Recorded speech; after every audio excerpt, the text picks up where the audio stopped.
I mean, how many times are we going to let Draymond Green grab, pinch, hold, hitting the package? I don't know. He did it again last night, coming off a November 4th suspension. We're going to get into that. Armando is going to join us. Hey, listen, man. Matt Araiza, the punter god, exonerated even in civil court. Dan Wetzel from Yahoo Sports had the article about it. He had the breaking story. He's going to join us coming up at 10 o'clock. I'll give you my top 5 MVPs. Keep it right here. Don't at me starts right now. You know it's going to be loud.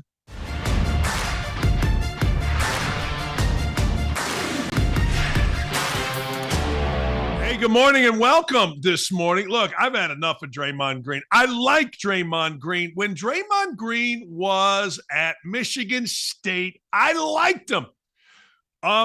ESPN used to send me to do their Midnight Madness. Izzo would come in a car, and Draymond Green was always my go-to guy. I'm like, I'll get Draymond. He'll fill the time. It'll be a 10-minute talk. I love the kid. Nobody spoke higher of Draymond Green than me. I literally lost my mind on draft night when the Pacers drafted, wait for it, not Mason Plumlee, who's had a nice NBA career, but Miles Plumlee, who? Ahead of Draymond Green. I was screaming for Draymond Green like I'm screaming right now. I was begging for Draymond Green. I've been a Draymond Green fan. I've been a Draymond Green backer. I love whenever Izzo has a problem. Draymond Green's the first guy to step up for Izzo and Michigan State, but it's enough. Hey, it's enough. Between punching your own teammate, Jordan Poole last year, which ruined their season, to now, you take a swing at Yusef Nariev, and you're like, what are you doing? And we can't show the swing because of all these rules, but it was what I'm fighting in the post, I'm swinging, and next thing you know, I just, boom. Now, here's the deal. I just said this on Charlie's show. I could play right now at 61 years old in the post and know how far a guy is behind me. I could know exactly where he is. I touch him backhand. I mean, if you see this hand here, wait, this hand here, I go backwards. I know that I'm trying to hit him in the face. And it was one of the most cheap shots that you can possibly do. And this is what drives me nuts, because in basketball, you can do this. I'm in a defensive stance and the guy's got a ball. He can hit me right in the face. And we've seen that. Manny Harris of Michigan did it to Chris Kramer at Purdue. I'm in the post. I can hit you in the balls. I can do whatever. You're naked. You're sitting there playing a sport in your underwear. Football, you got a bucket on your head. You got pads. Basketball, you got nothing. You're in your underwear. And I am exposed because, hey, get your hands out. Get wide, blah, blah, blah, blah, blah. And Green, he's run up on guys from behind. He's hit him from the side. He's hit him in the package. Now he takes a wild swing. And he's full of crap, and I'll tell you exactly why he's doing it, and you see the end result. Draymond Green is following in the footsteps. Barkley used to do this stuff early in his career. He did. He would do this stuff early. And then he just became a great basketball player. And we've seen what Barkley's become, the best radio or TV analyst in NBA history. Dennis Rodman, somehow, some way, is messing around with the head of, I don't know, North Korea. He's been popular his whole life. He's been relevant his whole life. That's all this guy's trying to do. That's all this idiot's trying to do. And the biggest thing about Draymond Green is he's a stone coward. He's just a coward. There are ways to fight in basketball. We can square off. We can do what he is a coward, period. And the NBA has to suspend him for the rest of the year. Enough is enough. He's dangerous to other players. In fact, the NBA Players Association should come out and say, you got to get this guy help. But the truth of the matter is nobody's got to get this guy help. This guy got to do it himself. I don't know. I'm not a psychologist. I just know that Draymond Green is a menace to other players on the basketball court, and he is a stone-cold coward that must be suspended. There is nothing, zero, that Steve Kerr is going to do. Steve Kerr, if you watch the video of the punch last night, was looking like this way and didn't hardly react. There is nothing this organization is going to do. Zero zip. They have enabled. They're tired of him. I have a very good friend that's involved, and he's like, yeah, we're so tired of Draymond Green. We've had enough of Draymond Green. Draymond Green has wore out his welcome, but we're stuck with him. And now the other side of it, of course, is his teammates. His teammates are got to be pissed. See, think about it this way. Steph Curry is trying to play for legacy. Steph Curry getting to 5, 6 championships becomes on the level where you could say top 10 players of all time, Steph Curry. And Green's killing that. Green's a perfect player for the Golden State Warriors. Perfect player. Make no mistake. He passes it unselfishly and well. He screens enthusiastically. He defends 5 positions with heart. He runs the floor, but he's a distraction. He's a distraction on the court with this kind of stuff that you're seeing right here relative to the officials.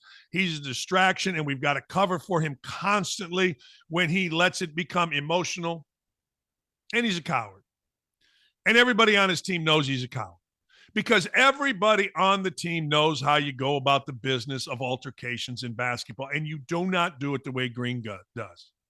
So they're stuck with him. There's a big contract. They're not going to win a championship this year. I wish they would because I like Steph Curry and Klay Thompson. I like Jordan Poole. I like everything about him. But this guy has become insane on the basketball court, certifiably insane. Worse than Rodman, worse than anybody we can remember, and he's a danger to other players because he doesn't have the stones, and other players don't have the stones to confront him physically. Maybe they saw the punch of Jordan Poole and they said, yeah, I ain't doing that. Maybe. You know, it's like they say, all you got to do is knock out one guy and everybody else has a little bit of this,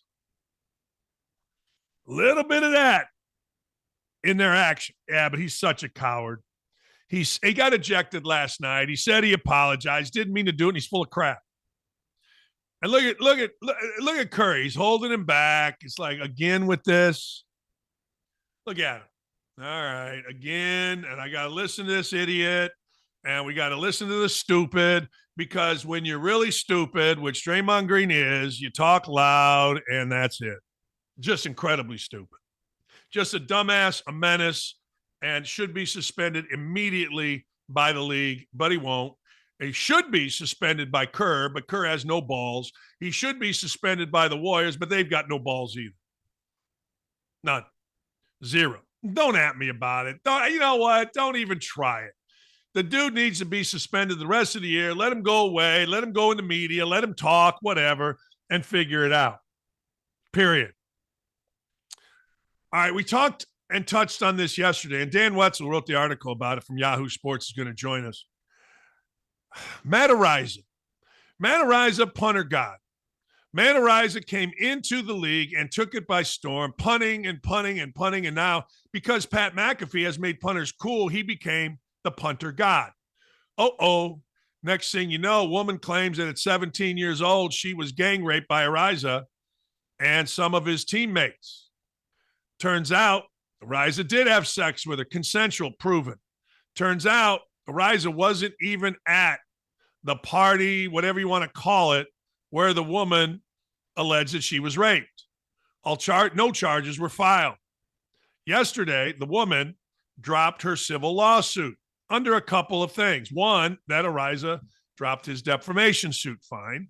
But Araiza, smart, good attorney, he kept the opportunity to sue the woman. Smart. I'd sue her ass into next week. Unfortunate story for all. I don't know that a woman really wants to do this. Sometimes they get drawn into things, but Araiza should be signed immediately. Araiza should be signed like it's somebody's job. I wish the Colts would get Araiza, even though I have a pretty good punter. And it's the same thing with Trevor Bauer. I mean, Trevor Bauer's accuser turned out to be a complete fraud, a complete clout chaser.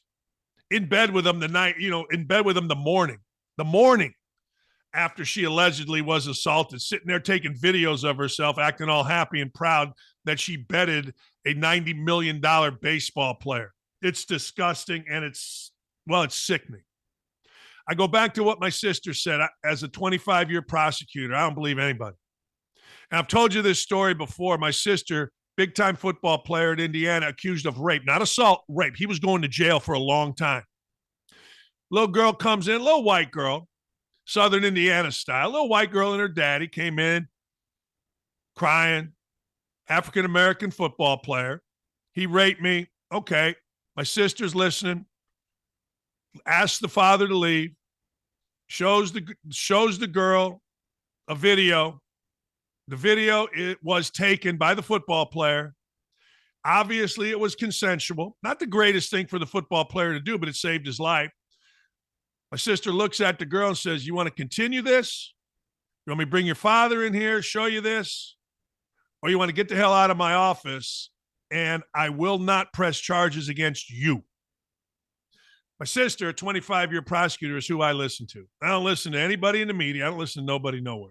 I listen to prosecutors. My brother was a prosecutor. That's who I listen to. We are so quick, aren't we? We're so quick to condemn before we investigate. We're so quick to say this guy has to be cut. His life has to be ruined. Could you imagine waking up every morning, with a rape charge hanging over your head? Can you imagine the conversation where you get brought in and you've got to not only answer to the Buffalo Bills, but to the authorities about something you weren't even at? At least it was proven he wasn't even at. Can you imagine that? And here's the other issue. We've got three idiots in the media. We've got Sarah Spain. We've got Julie DiCarlo. We've got Molly Knight that persecuted this kid.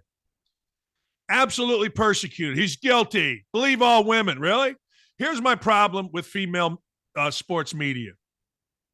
They're never accountable. They know what they got.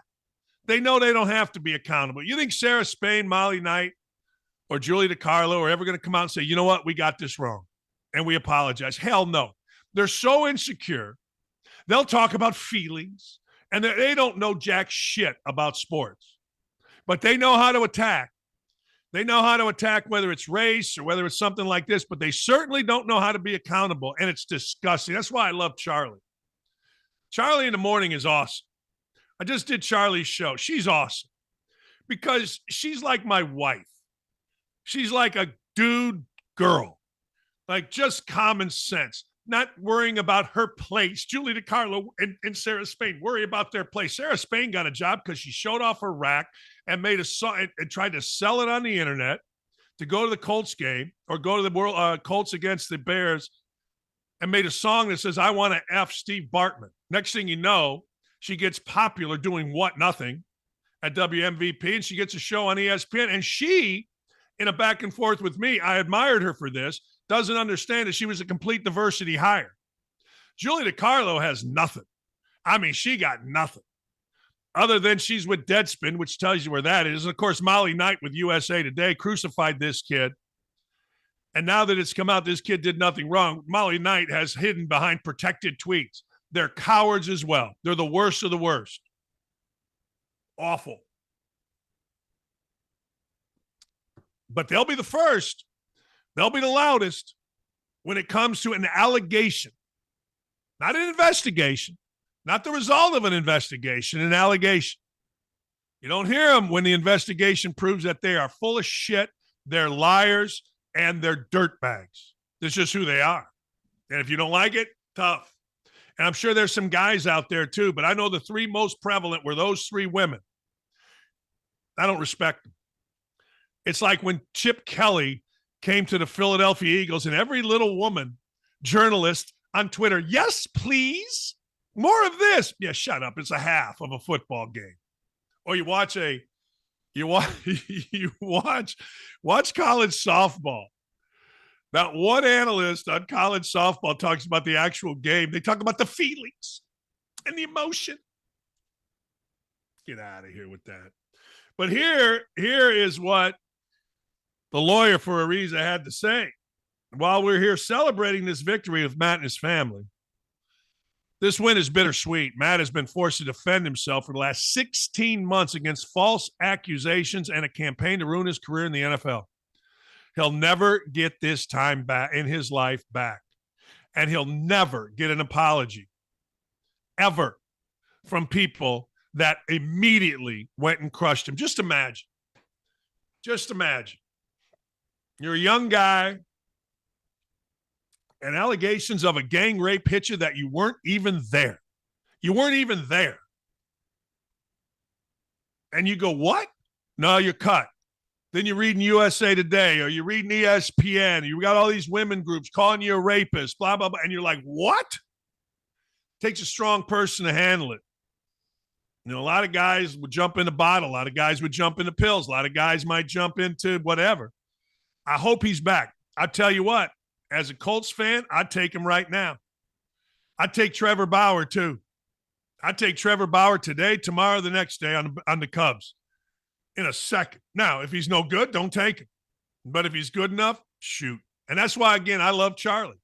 I asked Charlie about both. She's like, of course.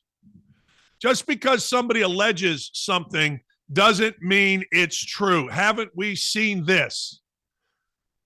Duke lacrosse, Duke, BYU, what's going on at Illinois State with Norfolk State. Just because somebody says something about rape or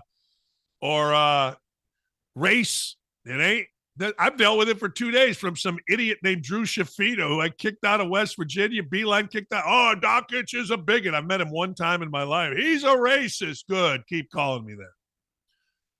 Dumbasses. Speaking of dumbasses, Ja Morant. All right, Ja Morant. You go. All right. Ja Morant in a civil lawsuit.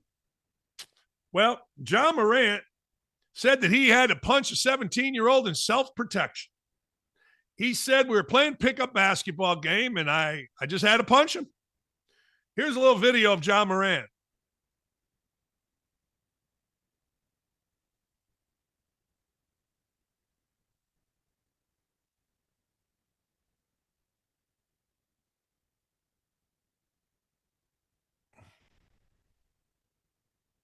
Oh, I guess I'm supposed to talk over this.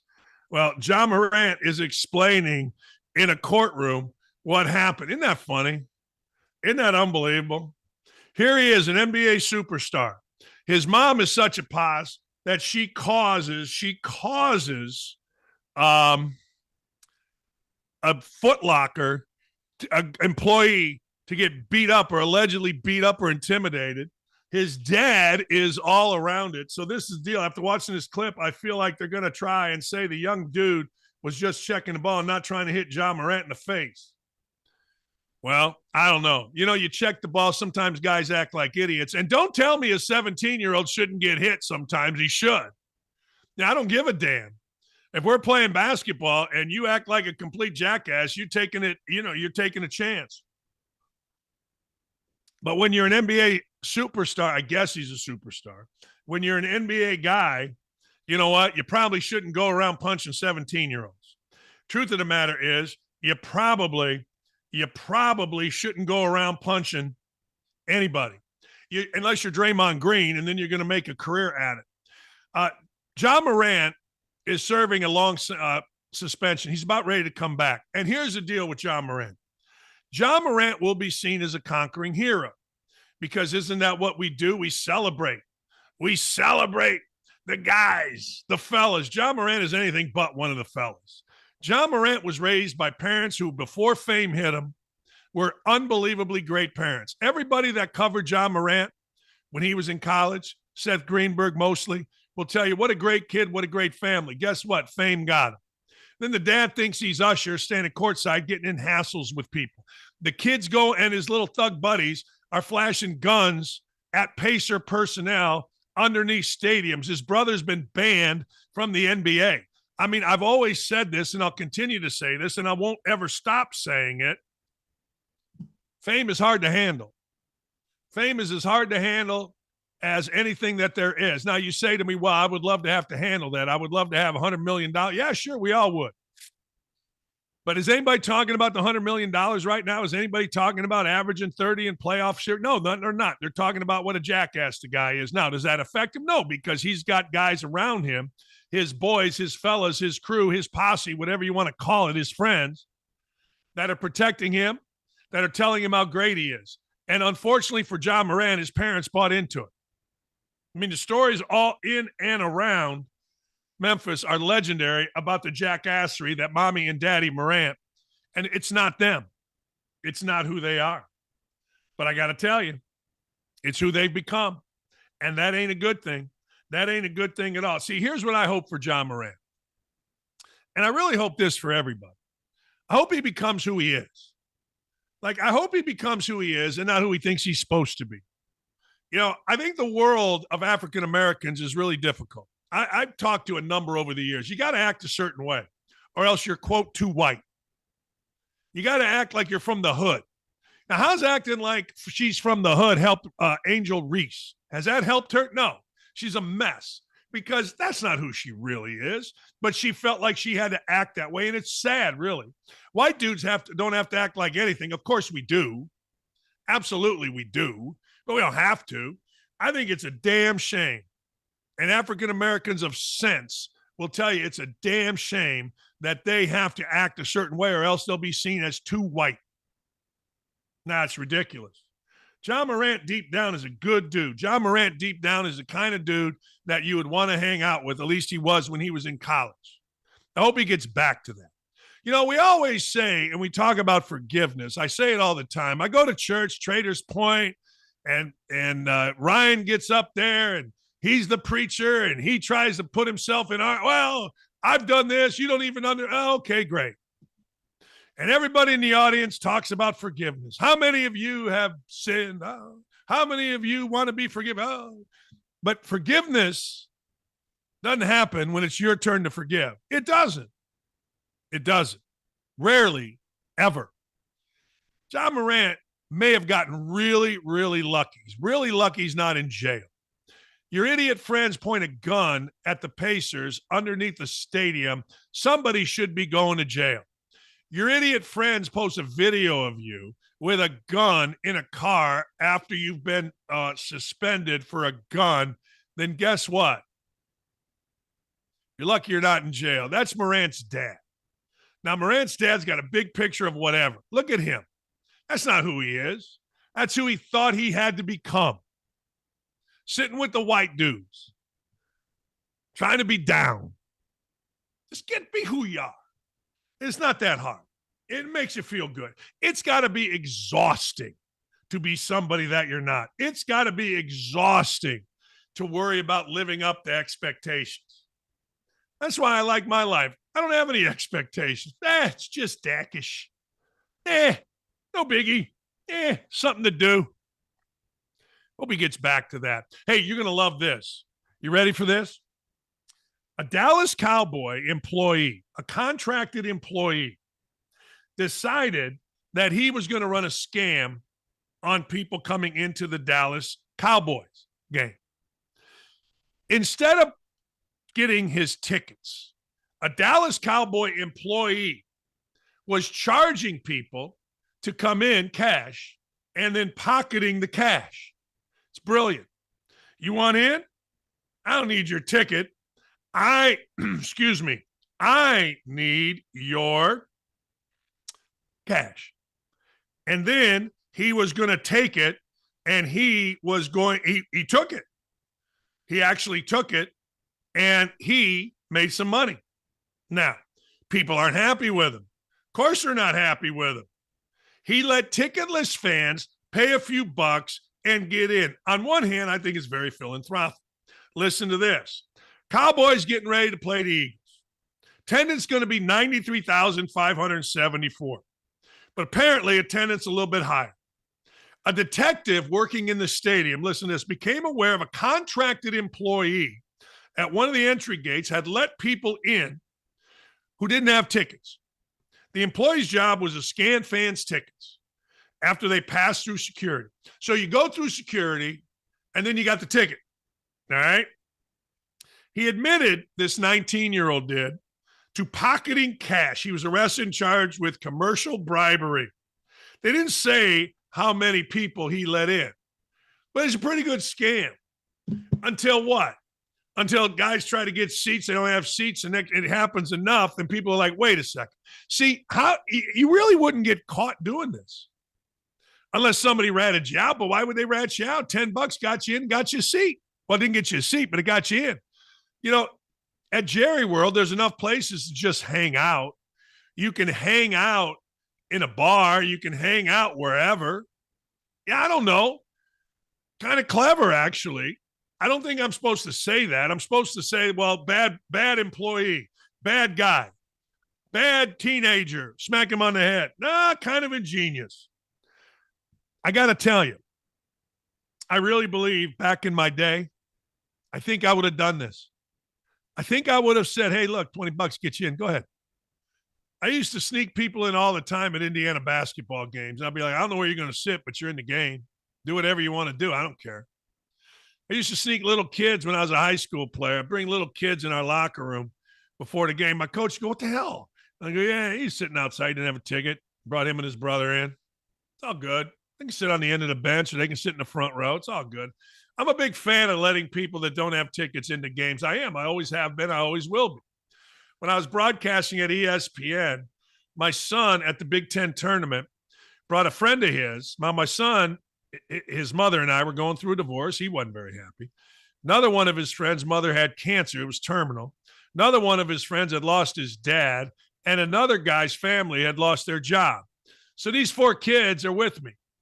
I sneak and get them passes to go anywhere they want at the Big Ten tournament. Now, you got to understand the Big Ten tournament isn't always packed.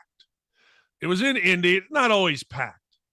Next thing you know, about an hour later, I'm like, hey, what are you guys doing? Oh, someone took our passes. I go, okay. Didn't think anything of it. About 3 days later, I'm at ESPN, finishing up some work, getting ready to fly home. I get a call. Hey, Dan, we got a problem. Yeah, what's the problem? Big Ten office is pissed. What's the problem? You gave passes to kids. I did. Why'd you do it? So because I felt like it. 4 kids going through a struggle. No one was using the passes. I literally had to call Jim Delaney, the freaking commissioner of the Big Ten, and listen to him lecture me. We couldn't even get the president of Guam. And I'm like, yeah, I don't care. And finally, it got to the point where Mark Rudner, who was the PR guy for the Big Ten, I remember telling him, hey, man, let me explain something to you. I don't ever want to be like you. I don't ever want to be someone that has to worry about getting little kids passes to a game. One that lost his father, one that was going to lose his mother, and another whose family lost their job. I tried to bring him a little bit of happiness. You do whatever the hell you want to me. I could give a rat's ass, but I never want to be like you, and I'll never be like you. Well, I go, no. There's no well. Do whatever you want. I don't care. But I had to call the lady at home, and I remember laughing my ass off. I got to call the commissioner of the Big Ten at his house because I gave little kids passes to a game. Freaking idiots. Just stone idiots. Anyway, that's my story, and I'm sticking to it. All right, word on the street, ladies and gentlemen, is that there has been a decision about Bill Belichick, and apparently Bob Kraft, the owner, was not happy because Belichick got his brains beat out like 10-7 in London or Germany or wherever the hell it was against the Colts. I think it was Germany. So they're not happy. Here's the quote. When they came out of Germany, this from Patriots Insider, Tom Curran. He's an insider. When they came out of Germany, conversations I had that week made it very clear a decision was made. They're going to play out the string. At the end of the year, there would be a parting of the ways for a variety of reasons. Curran went on to say, you don't fire Bill Belichick during the season. Sure you do if you want. Just not going to happen. Additionally, though, he's an asset. He's under contract for another year. It's only through next year, so it would not be an impediment to them changing courses. Yeah, you're right. And it had gone too far. The Germany game, Commanders game, Saints game, all huge marquee games. And then there was the Chargers game after that. Just because they won last week in Pittsburgh in prime time, I don't think that quells anything. Here's what I've always told you, and here's what I always told Bob Knight. Your boss has an ego too. I remember telling Bob Knight when he used to think he got over on Clarence Doninger, the athletic director at Indiana, or the president at Indiana, or the board of trustees, or whoever. And he would sit in our little locker room, and he'd be all proud of himself, what he did. And he would look at me and always say the same thing. Hey, Danny or Dakich, what do you think? And I say, Coach, that's pretty funny, but they got egos too. I shut up. I knew you'd say, okay, I'll shut up. But they got egos. Bob Kraft got an ego. And I've told listeners to my show this for a long, long time. That owner, that athletic director, that university president is a human being. He don't run in the same circles as a coach. The circles of a coach is tight-knit. The circles of a coach is his assistant coaches, trainers, players, administration. They're isolated, particularly during the season. They don't hear the noise outside from individuals. Kraft does. Kraft goes out and he gives $100,000 or $100 million to an anti-Semitic group. Not only does Robert Kraft do that, which is one of the great things ever, but he also is involved in hearing what people have to say. What the hell's going on with your team? What the hell's going to happen with Belichick? How could you guys not score against the Chargers? What happened in Germany? That's what happens in sports. Coaches think that they're these power structure guys, and their power structure certainly is there, particularly in college. They're on the mount. But never, ever, ever, ever forget that people have an ego. And usually a guy like Kraft, his ego's big, but he's sensitive. Every single guy that I have met in media, in a position of leadership, except for Gary and Aaron here at Emma's. Emma's is my old radio station. Gary, Aaron here at Outkick, and Jeff Smolian at Emma's. Every other guy, whether it's the guy running Sirius XM, all the little guys at ESPN, they're all so sensitive. Howie Durnoff running, what's it called? Westwood One Radio. They're so sensitive. Even the guys at Fox that run Fox, they're so sensitive. Coaches aren't. But when these guys that I just mentioned, when they have to go and answer for you losing, for you having bad players, they get pissed. They don't like it. This is what an owner wants to do. The owner wants to stand on stage with Brady, with Belichick, with Nance, and look what I created. And then the owner goes to his owner friends, or then the owner goes to all his buddies, and guess what? Pats on the back. Man, you've created a great organization, but that's not what's been happening. And one thing I try to do on this show is always give you a perspective you can't get anywhere else. And the perspective I'm giving you is so freaking true. It's like 1,000% true. They got ego. I remember telling Bob Knight when I left in 97, we actually had a serious conversation over dinner. I go, Coach, you better find somebody. You better find somebody quick that's going to tell you what's right and what's not right, or else they're going to get you. Now, an offensive lineman, a legendary offensive lineman, big old Trent Brown, go flourish where your talent is respected, Trent Brown said about Malik Cunningham. Well, guess what? Malik Cunningham left who? Trent Brown's team, the New England Patriots, to go to the Ravens. Guess what? This is a shot. This is a shot from Trent Brown at Bill Belichick, the offensive coaches, and the organization. Now, let me ask you this question. When's the last time you ever saw that? When's the last time you saw a player, a current player of Bill Belichick on the Patriots, criticize Bill Belichick, the coach, Bill Belichick, the GM? You don't. You do after they're done playing. I mean, you got Rodney Harrison, you got Brewski, you got guys in the media. But when's the last time you heard anybody in that organization that is on the field criticize Belichick? The answer, never. Never. Now you're seeing it.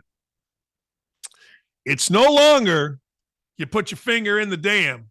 No. The dam is broke. Momentum is lost. And it's over for bouncing Bill Belichick, and I hate to see it. I do. I hate to see it. I don't want it to be over for Bill Belichick. I want Bill Belichick to continue going in New England because I think those things are cool.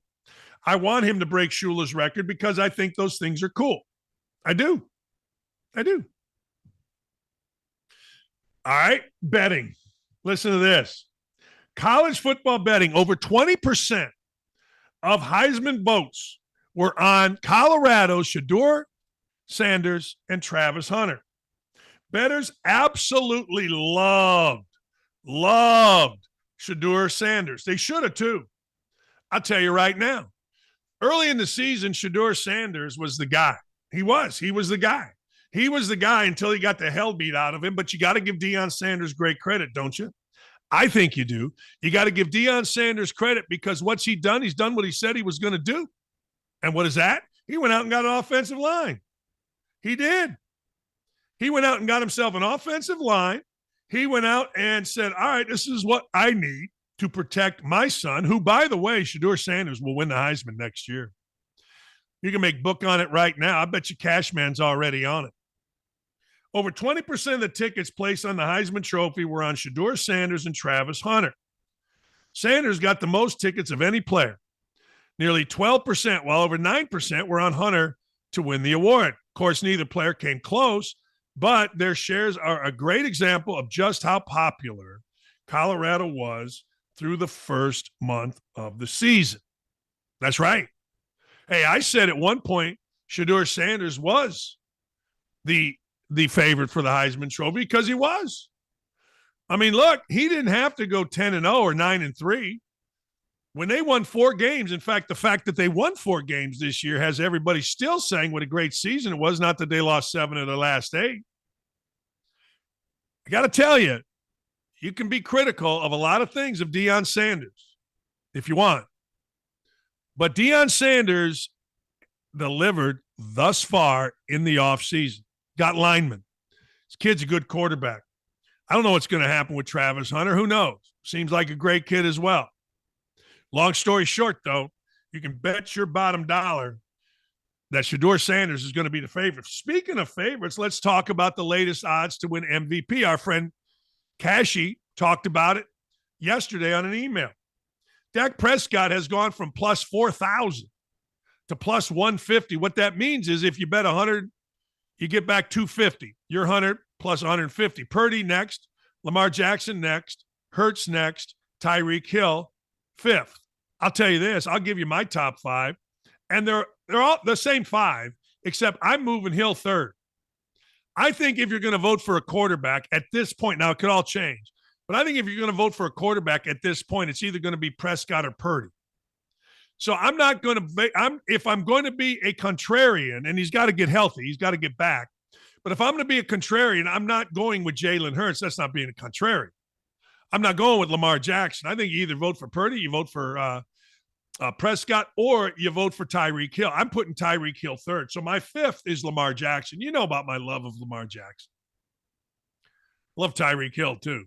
But my 5th is Lamar Jackson. My opinion. Lamar Jackson is the most dangerous guy in football at the quarterback position, running, throwing. Second, I got Jalen Hurts. Jalen Hurts, to me, has come out of nowhere. Now, David Carr said they should play Mariota. And then after the game the other night, I think it was Sunday Night Football, David Carr said, now what are you thinking, Eagles fans? Yeah, okay. Number 3 is Tyreek Hill, guy right there. If I'm a voter and I'm not voting for a quarterback, well, if I am voting for a quarterback, the only 2 that I'm going to vote for right now are Brock Purdy and Dak Prescott. Third would be this guy. My second is Brock Purdy, which is amazing. Mr. Irrelevant. Look at this. Of all the big guys, big, strong guys, guys with this, guys with that, guys with 4.2 speed, guys with, here's the guy. This is Tom Brady part 2. Now, not fair.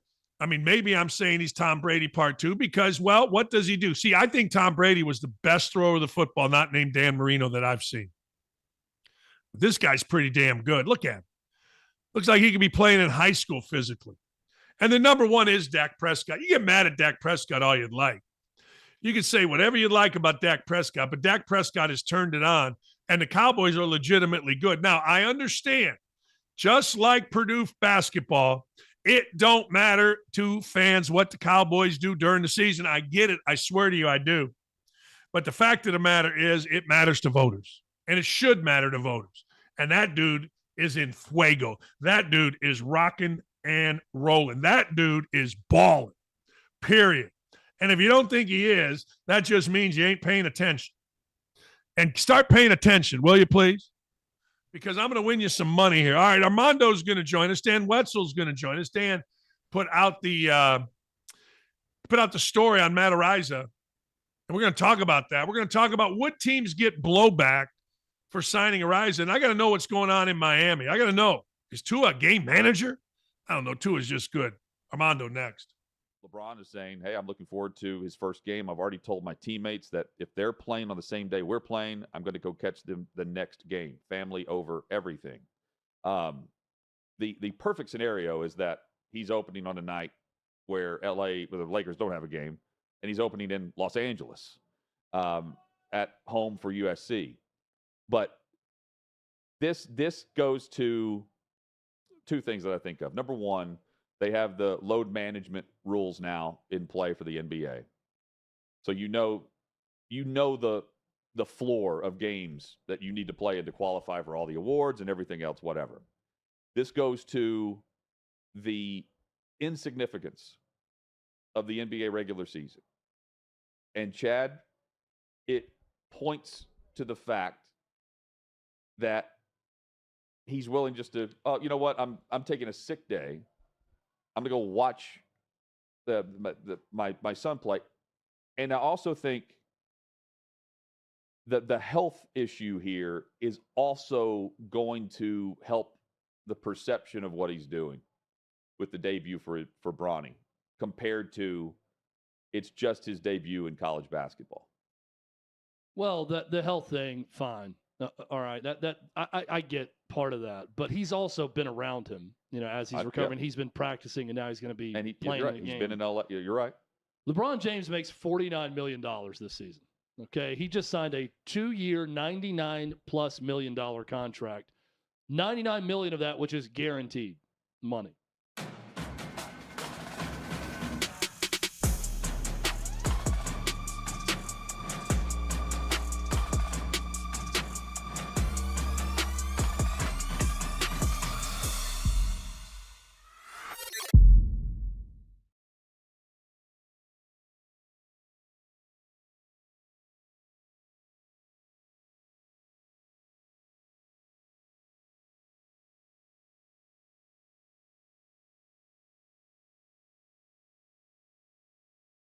He's the man. He is Armando. He is our friend. He is resplendent in Bowling Green orange in his Outkick hat. A lot of people don't know Bowling Green orange, but I certainly do. I'm going to get right into this. Matt Araiza, is he going to be on an NFL team? Not this year, probably. I mean, unless someone, the path for him, if it were to happen this year, would be practice squad. He's got to get a workout first, and the last time he had a workout was with the New York Jets in May, and they decided not going there. So, more likely, I would say, Dan, next year. There's no reason why he wouldn't be on a team for training camp. But again, because of the fact that purely from a football perspective, he is inexperienced. I understand that he was the punt god at San Diego State. The NFL is not San Diego State. We've seen a lot of players that were great in college didn't translate to the NFL, including kickers. Roberto Aguayo was awesome at FSU, and then he was picked in the second round, I think, by Tampa, and he was terrible. So I think teams are going to play it safe this time of year and more likely wait until the offseason. Let me ask you this. Yesterday, Cam Newton came out and said, Tua, Dak, Purdy are nothing more than game managers. I'm sitting there thinking to myself, yeah, maybe if you were a better game manager, Cam Newton, you might be in the league. I don't get the game manager thing. The game manager thing can kiss my backside. These guys are damn good NFL quarterbacks, at least the way I look at the world. How do you look at that? Well, for years we've talked about game managers as you're kind of looking down on people. Game managers win Super Bowls. Right. Right. So it's not everyone that can put a Patrick Mahomes on the field for them year after year. There are teams that only need and in fact want guys that don't make mistakes, guys that make use of the talent that is around them, guys that understand their role, and that is to distribute to the playmakers. And there are playmakers, by the way, and elite quarterbacks who have never gone to the Super Bowl. Josh Allen has never been to the Super Bowl. Lamar Jackson has never been to the Super Bowl. I mean, this whole thing, Cam Newton went to the Super Bowl and soiled himself. So the point is, and he only did it once, by the way. The point is, this game manager is a terrible thing. Narrative that's 20 years ago. That's right. I agree with that. That's 20 years ago. Give me a guy that throws the ball to his team. Give me a guy that makes the right reads at the line of scrimmage. Give me a guy in Tua's case, and I want to ask you this, that gets the ball to Tyreek freaking Hill. I've said this. Love your opinion. I went through 3 of my MVP guys, right? Okay, Dak and Purdy. If you're going to vote for anybody other than, and those would be the 2 quarterbacks that I would vote for today. It may change next week. But the third guy, if you're going to be a contrarian, it's got to be Tyreek Hill, doesn't it? I mean, he's got to be healthy. I get it. But damn, what this guy is doing is insane, Armando. It is insane. He could be the first NFL wide receiver ever to hit the 2,000-yard receiving mark. And that absolutely puts him in the MVP conversation. Yesterday, or the day before, excuse me, he goes out of the game, and it wasn't just that the offense bogged down. It was as if the team lost its hype, its urgency for a while. And then he came back, obviously, and things changed. But I would say to you that helped his cause as much as, being in the game. Having said that, right now, I as an AP voter, I do get an MVP vote. And I think right now I'm leaning towards, in fact, I know right now I'm leaning towards, informed sources close to me tell me that I'm leaning towards Purdy. Unlike Charles Barkley, who claims to be misquoted in his own book, you are not being misquoted on this show by yourself. So, I get it. I really do. But no, to your point, like, I think that a guy like Hill, and I don't know that there's a lot of them. Like, I don't know that there's a bunch of guys that affect the entire vibe, if you will, of a team at a position other than a quarterback. I always said this about Peyton Manning. It didn't matter who the backup was. If Peyton Manning went down, the Colts weren't winning the Super Bowl, right? You know what I mean? So he controlled the vibe, but I don't think many other non-position players do, like Hill. Correct. And by the way, that is true of the idea that if your starting quarterback goes down, you're not winning the Super Bowl. That has probably been true of every team in the history of the NFL, except for the New England Patriots. And hold on, the New York Giants won with Jeff Hostetler as a backup. Right. Yeah. That's true, except that I think he came in during the playoffs, no? Or I think, and then Earl Morrall. I'm going back before you were born. No, I'm aware. Led them in the 72 Dolphins, whatever. But the point still remains. All right, let me go this route with you. In college basketball, it does not matter what Purdue does this year during the regular season. Nobody cares. They're going to be very good.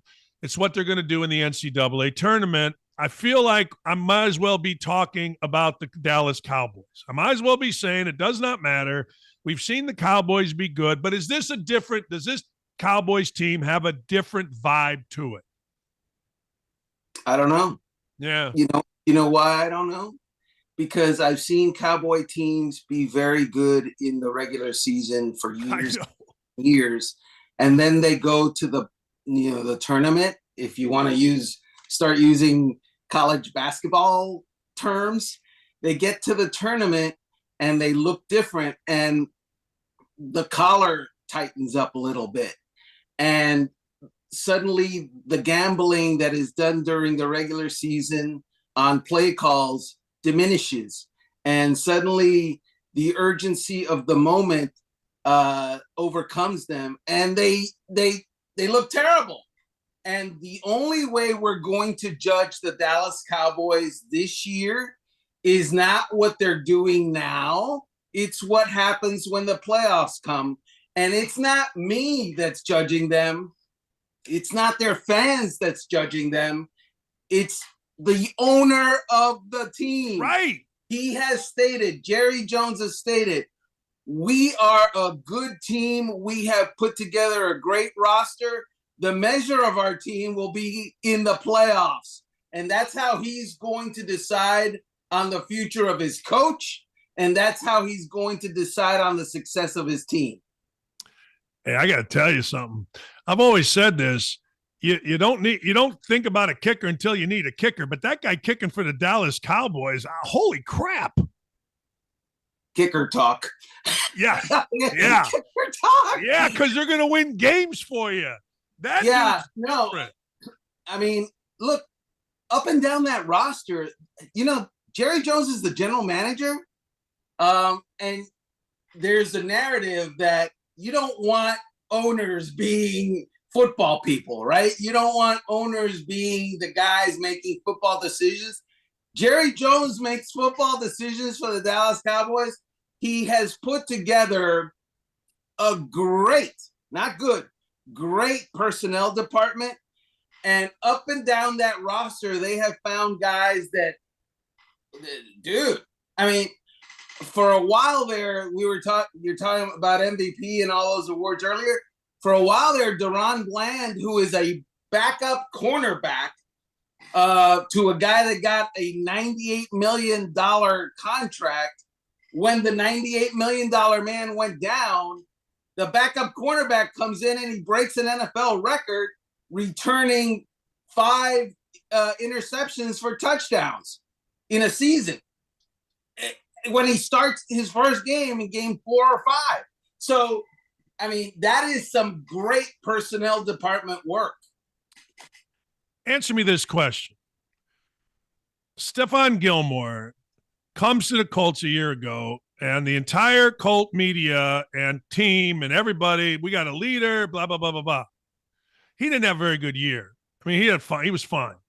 How do you get rid of a guy for a 5th-round pick? How does, take me inside this.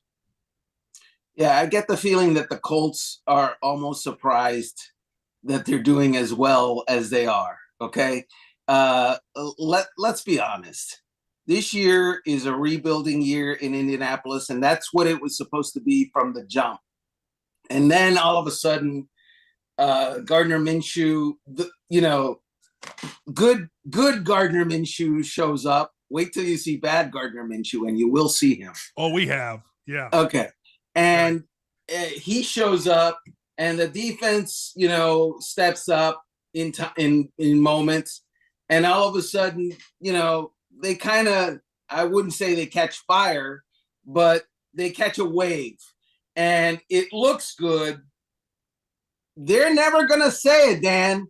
They weren't expecting to vie for a playoff, any sort of playoff positioning.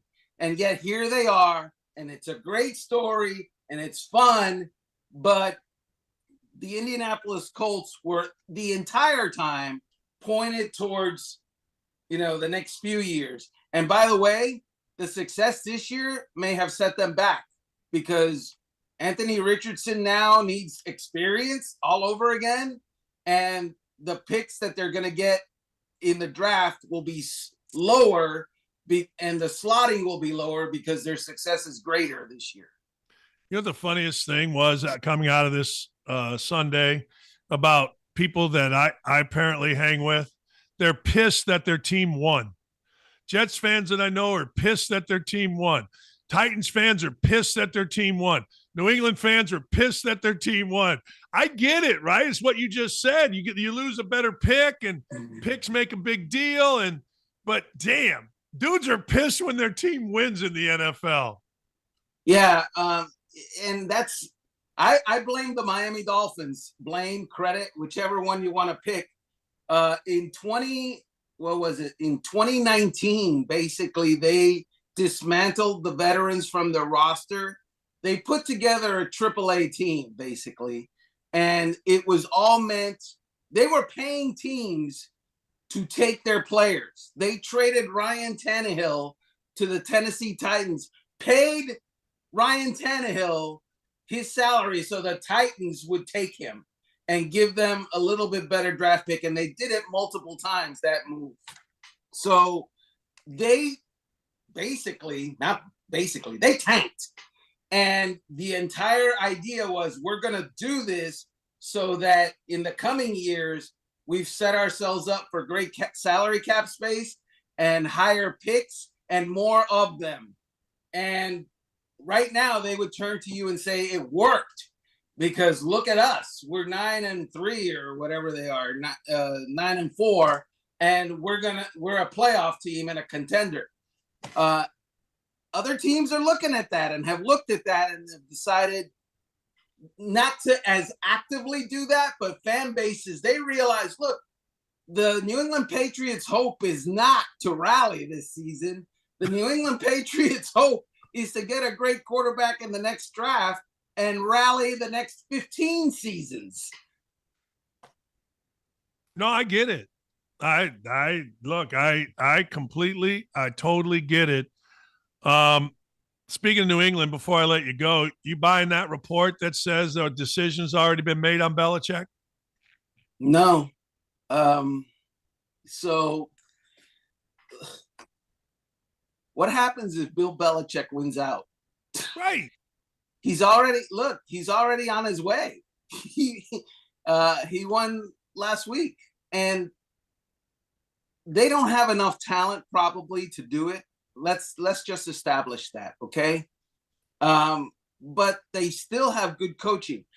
Bill Belichick, the coach, did not betray Bill Belichick. Bill Belichick, the personnel man, the GM, betrayed Bill Belichick. That's the guy that has ruined that franchise and hasn't seen his way to finding good playmakers and hasn't really hit a lot of home runs in the draft. That's the guy.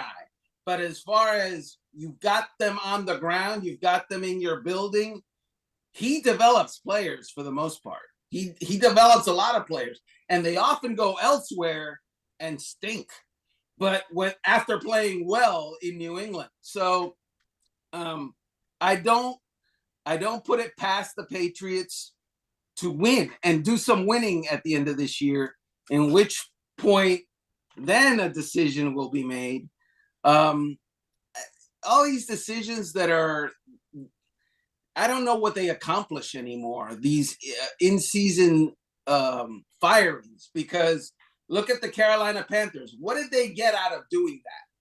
What is the basically they turned their special teams coach into the head coach. I think he's 0-2. And oh, by the way, last week their special teams was terrible. So what? And it's not like you can go out and interview guys early anymore. Right. The NFL has passed a rule whereby you can't interview guys early. So what's the point? We saw it here last year. What was the point of bringing Jeff Saturday in?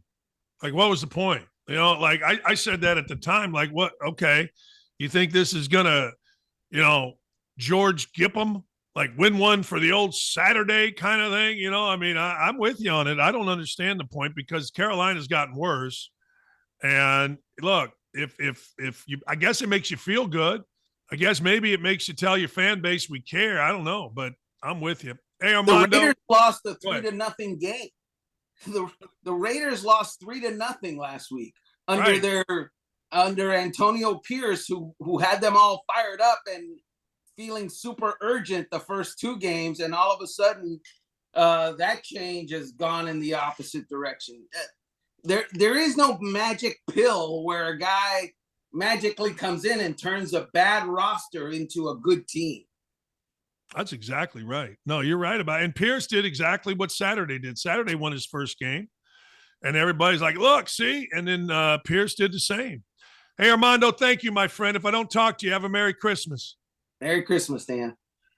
Freaking awesome. He's the best in the business. You can see the 5 spot. It's Armando and Donovan McNabb Tuesdays and Fridays right here on the Outkick Network. Matt Araiza exonerated completely. Dan Wetzel broke the story. I've always said this. If Dan Wetzel, Charles Cunningham, Pat Forty come after you, they already know and they already got you. Danny Wetzel joins us when we come back. Last week in Las Vegas, a white high school student died after he was brutally beaten to death by a group of 15 teens, most of whom were black. And what was the reason, the excuse for this mob of thugs to pummel this boy to death? Well, 17-year-old Jonathan Lewis was reportedly targeted after he attempted to stand up for a smaller friend after that friend was robbed by the group before they threw him in the trash can. When Jonathan tried to get his friend's stolen item back, the mob turned on him and beat him into unconsciousness as he lay there curled up in a ball on the ground. The mob continued to punch and kick him even after he was out cold. Instead of helping Jonathan or calling the police, bystanders instead recorded the video and circulated it on social media. This has become the norm and standard practice, and that in and of itself is gut-wrenching. This is how young people behave in 2023. Content is king, and people, innocent people, are nothing but fodder for views, clicks, and entertainment. No morals, no conscience, no humanity. And of all the articles that have come out about the tragic and senseless bludgeoning of Jonathan Lewis, I haven't seen a single one mention race. I think we all know that if a group of predominantly white teens beat a black teen to death, cries of racism would reverberate from the New York Times to the Washington Post and back. The cries of racism would be deafening. But since it was a white boy attacked by a mob of mostly black kids, race is suddenly not an important part of the story. And the same thing goes for the Las Vegas teens who rammed a stolen vehicle into retired police chief Andreas Probst. Race left out of the coverage there again. Why? Convenient how that works, isn't it? I guess White Lives Matter doesn't raise billions in donations quite like the fraud scheme that was in his BLM Inc. But these attacks against white people are not unusual. They're not an anomaly. They just don't get coverage.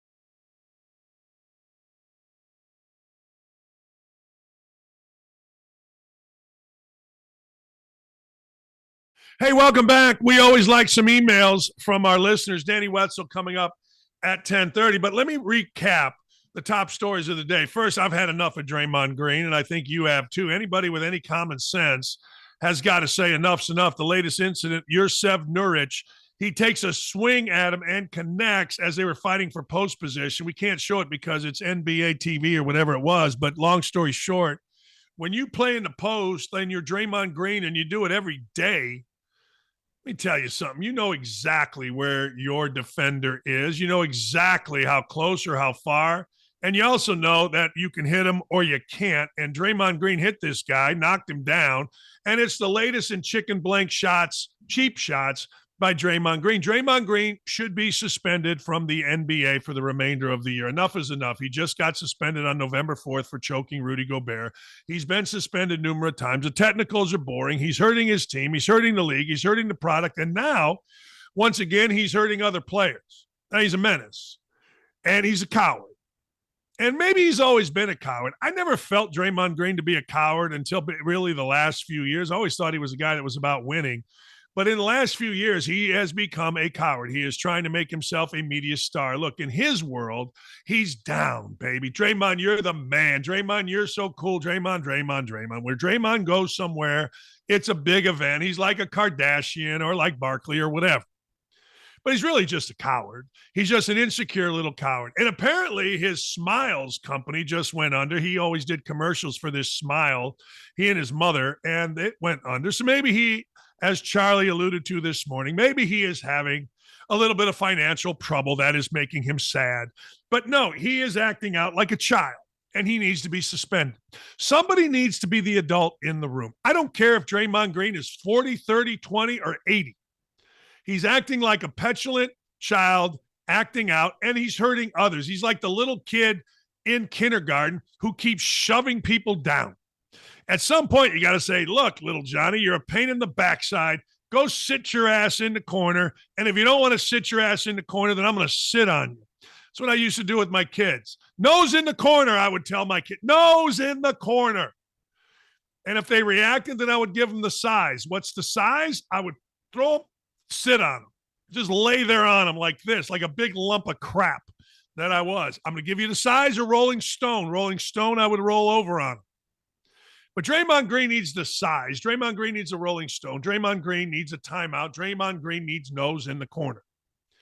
Steve Kerr, the gutless wonder that leads the team, he ain't going to do it because he's afraid. He's afraid that his wokeness, the black man being disciplined by the white man, is bad. Nuh-uh.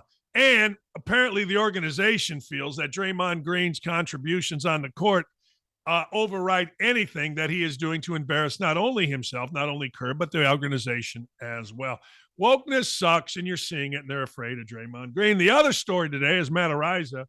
Matt Araiza, the punter god who was falsely accused and convicted in the media of being involved in a gang rape, had everything dropped. First, going back a few months, he had the charge. There were no charges. It was proven that he was not even at the horrific event. Now, the woman who had a civil suit against him agreed to drop the civil suit. Now, Araiza, he retained the right to sue.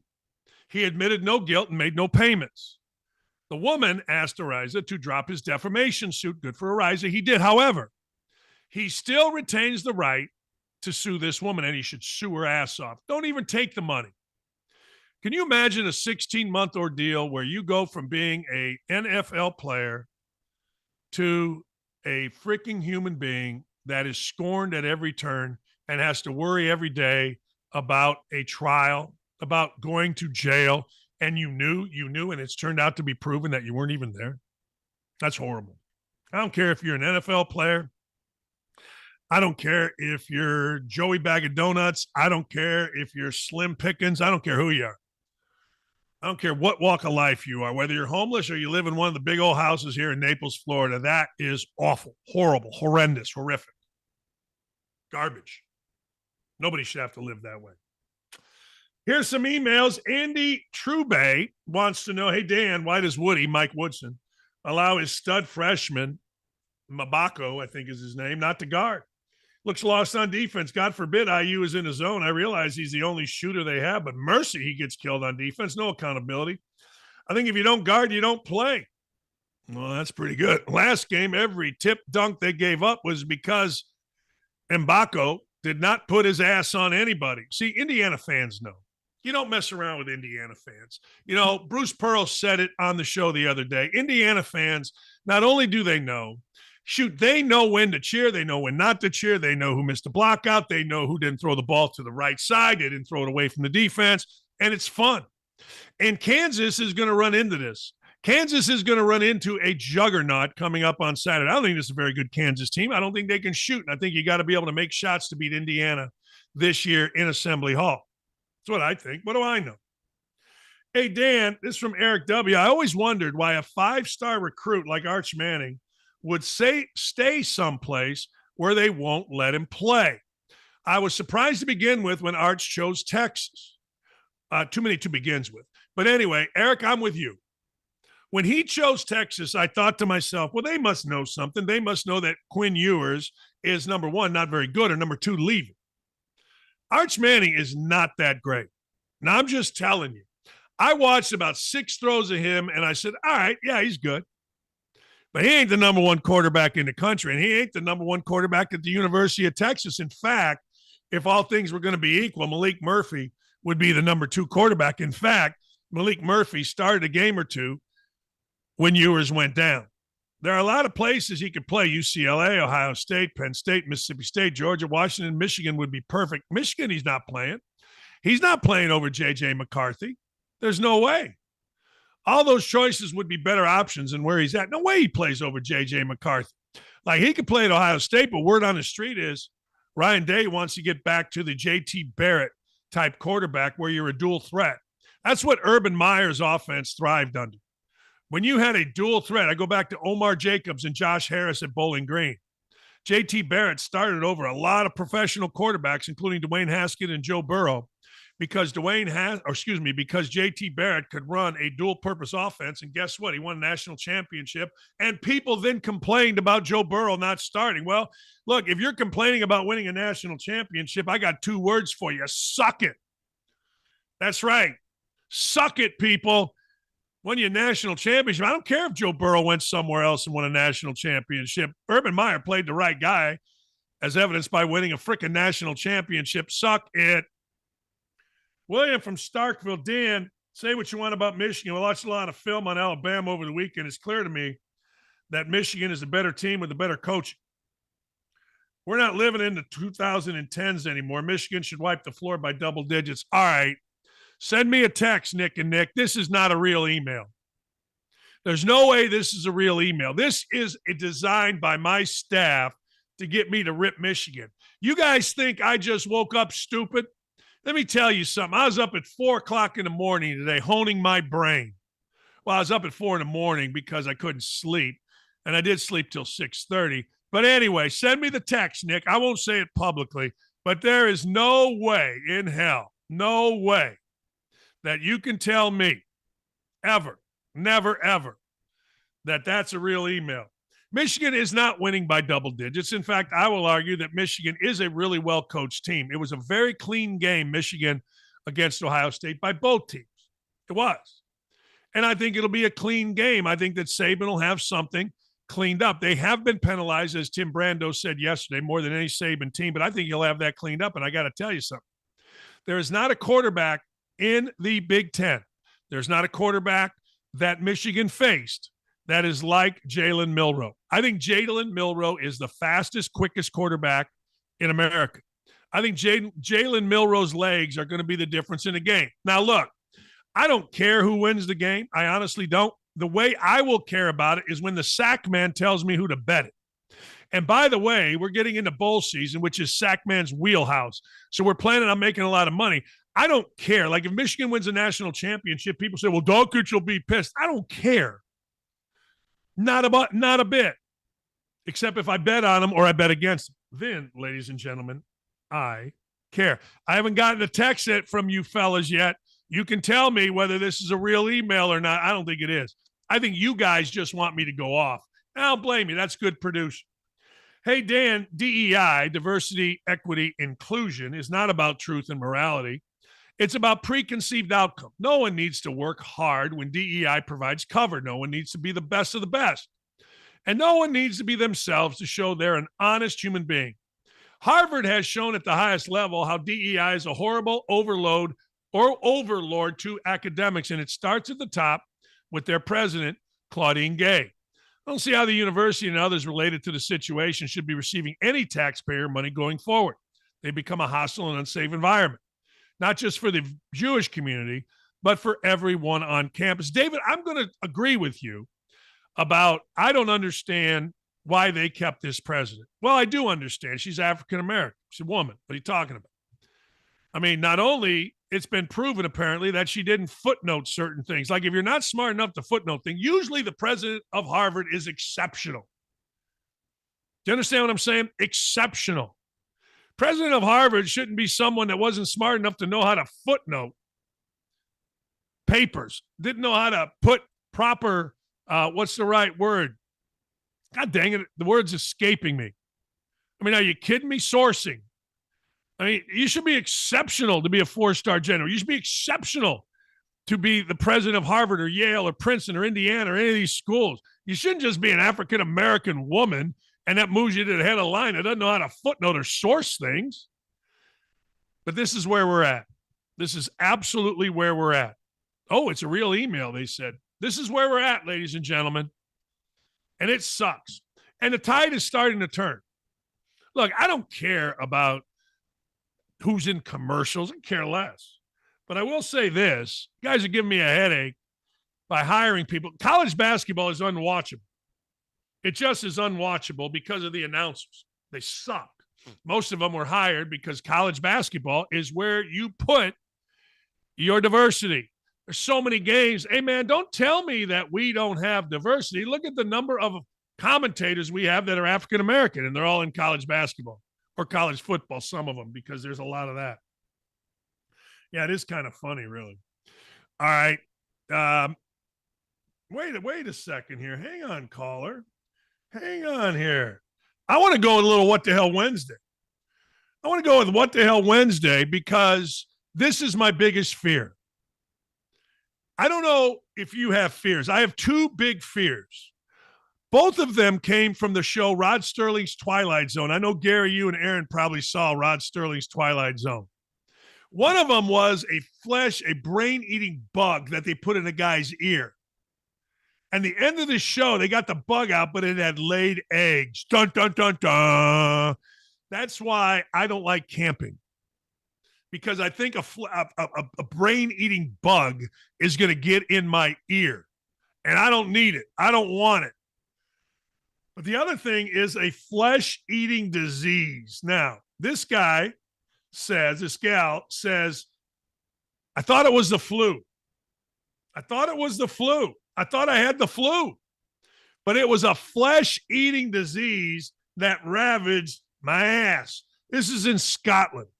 A mom of two is lucky to be alive, ladies and gentlemen, after a rare flesh-eating disease left her with a butt wound 20 centimeters deep. It looked like a peach that someone had taken a huge bite out of on one side. She lives in the Netherlands. She began displaying flu-like symptoms January 20th. She was rushed to the hospital 5 days later. There was a big black mass on her left butt cheek. It was diagnosed as Nerculos's plantar fasciitis, necrotizing fasciitis, a life-threatening bacterial. 9 days in a coma. 9 days in a coma, 3 surgeries to remove the thing from her ace. She was told she only had a 10% chance to live. Holy cow. She's lost 70 pounds and had to learn to walk again. She can't sit down, has to take a special pillow out wherever she goes. The husband began concern when she began sweating and struggled to walk. Man. Woo! How horrible. She seems like a really nice lady. 10% chance of living. A flesh eater. I'm telling you, let me know. Let me know what your fears are. I have a fear of heights, but I'm telling you, not Rod Sterling's Night Stalker. I forget what I just called it. It made me crazy. Whoo! Put that flesh-eating bug in an ear. Oh, man. And they had it here in Naples. Remember when the hurricanes came? We were down here a couple years ago, and one of Lee's good friends, they work, both of them, husband and wife, work in the hospitals here, and they go, look, don't go in the water. It's not being said, but there is a flesh-eating virus in the water. Don't go in. Don't go in. I don't know what's wrong with this. This doesn't seem so bad, but of course it happens in Florida. A Florida man whose nickname is Baby Cakes was caught naked in a chair outside of an apartment complex. The dude's name is Irving Edward Howard, lives in Fort Myers. He was known as Baby Cakes. He was charged with 4 counts of lewd and lascivious behavior towards a child. Apparently a little kid walked by. 1 count of indecent exposure, 1 count of disorderly intoxication. Really? I'm shocked he was drunk. I mean, raise your hand if you haven't been drunk and walked outside. I have. Well, I don't know if I have. Yeah, I have. In my current house, I had a couple beers, went outside, took off my clothes, jumped in the pool. There's nothing wrong with that. Dude's been arrested. Taxpayers in Fort Myers have spent over $300,000 to put this guy in jail for over 6,000 nights. He was arrested for showing up naked at an area hospital. The dude just likes nudity. He's arrested 12 times since August of 19, 2 times for indecent exposure, 3 times for trespassing. What are you going to do? He's 71 years old and he likes to drop trout. Raise your hand if you're 71 years old and you're going to walk around dropping trout. I got to tell you, 71 does not sound that old anymore. You know, I'm 61 and I got the brain of a college kid. It's really sad. My brain hasn't developed. There's nothing there. It's still like last night. Hey, where are we going? I get a scampi pizza with white sauce. What are you doing getting a scampi pizza with white sauce? Get a Cobb salad. I got a headache. I'm giving myself a headache. Dan Wetzel coming up at 10:30. Here's another one. A man pulls out a machete. This again in Florida. A man pulls out a machete after a local bar refuses to let him sing another karaoke song. Let me ask you a question. How many of you own a machete? How many of you sit there owning a machete? How many of you right now could go to the back room and pull out a machete? I'm betting not very many of you can. I'm just betting on it. I'm not saying none of you, but I'm saying not very many. A Florida man, Cape Canaveral, is accused of pulling out a machete after a Brevard County bar refused his request to continue singing karaoke. Travis Jordan of Cape Canaveral was booked in the jail disorderly conduct. According to the affidavit, the incident happened Sunday night at Kennedy's Lamppost Bar. Now, if this means anything to you, the dude's got face tattoos. He pulled out an 18-inch machete. A person at the bar encouraged him to peacefully hand it to her, fearing for the safety of others. During the encounter, bar staff told deputies everyone started to freak out. He handed the machete, gave it to bar staff, and called the cops. Here's a shocker. My man Jordan was in a, quote, very intoxicated state. That's right, a very intoxicated state. He was carrying a concealed weapon because he had been threatened 2 days ago, he said, and needed to stay alert. All right. There you go. So we've got a machete. I'm going to tell you right now, this is how I look at this, and I think a lot of you would agree with me. If I'm at a bar and a guy whips out a machete, I think I'm just leaving the bar. Like, if you leave a bar and a guy's got a gun, you don't know. He might shoot you. But a machete, I'm just going, hey, look, dude, I'm going to leave now. You do you. I'll do me.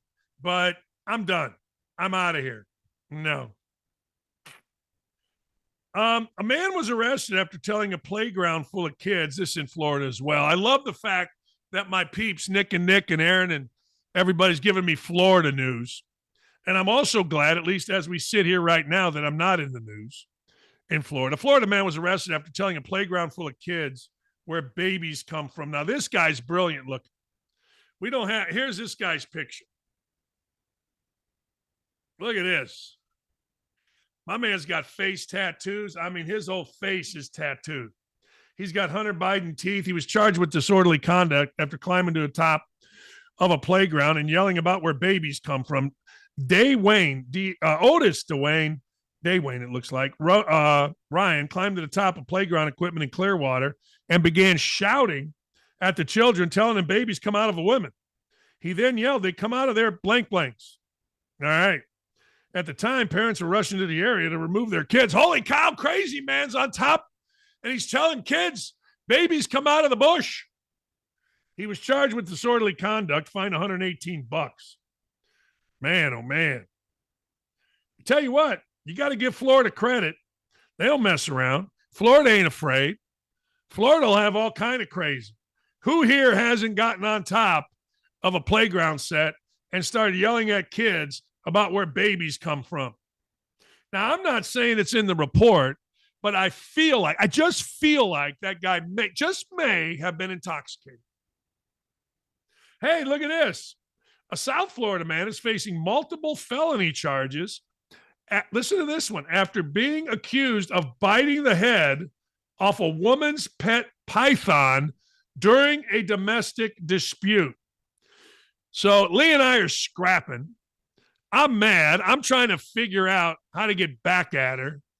And the dude decides, hey, look, this is what I'm going to do.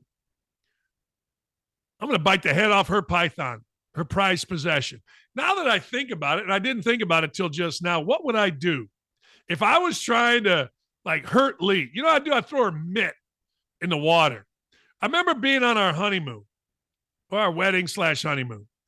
And I was playing catch with my son. I was in the water and I had her mitt and I was keeping it. And she damn near freaked out. I said, woman, you haven't played catch or you haven't played baseball since the 90s.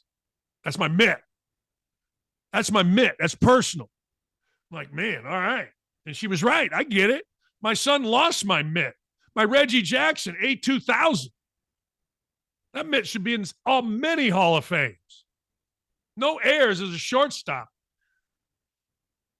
Man, now I think about it, I'm mad at my son, but a 32-year-old man, Southern Florida, felony charges. He's accused of biting the head off a woman's pet python.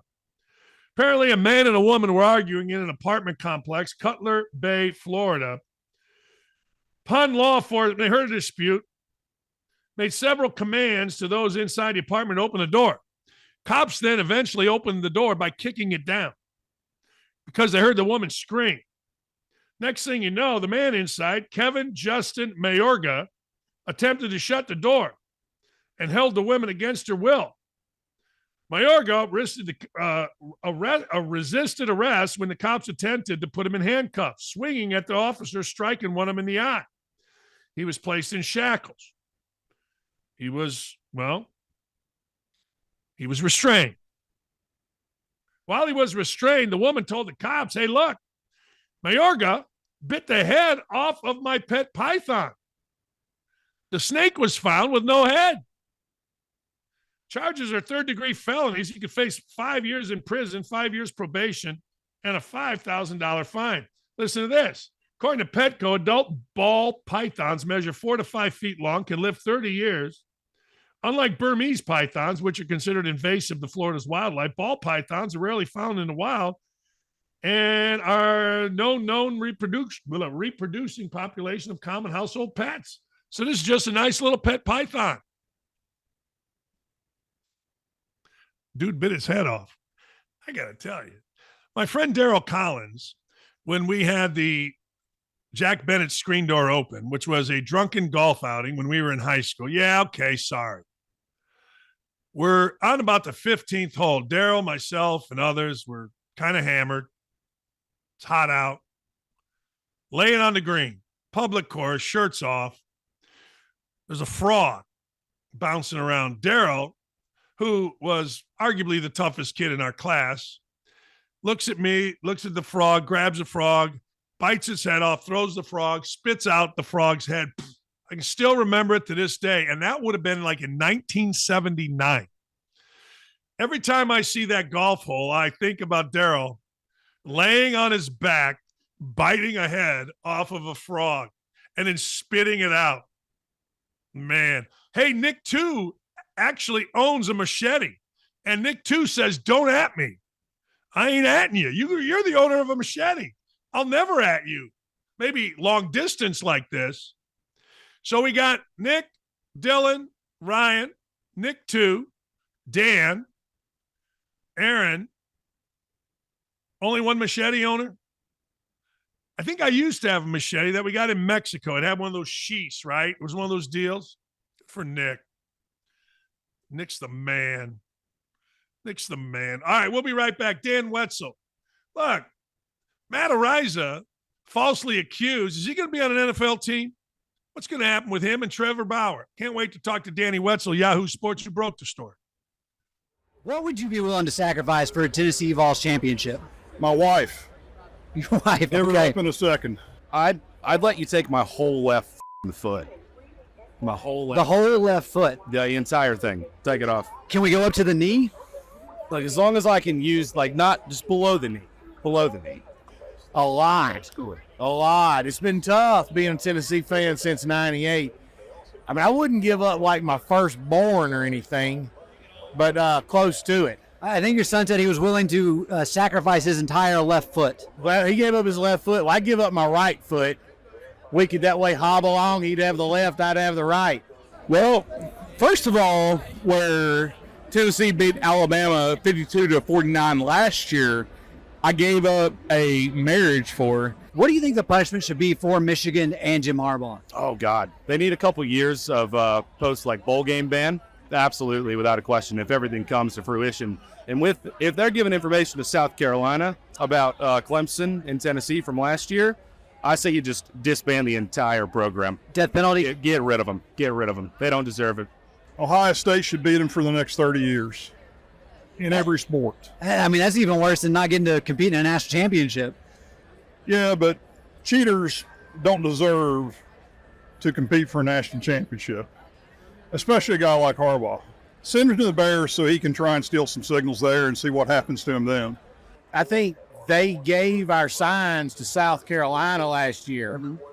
So, like, it's beyond that. It's beyond what they've even uncovered yet. They caused us to miss the Final Four last year by giving the signs. Like, he should be fired. He should be fired.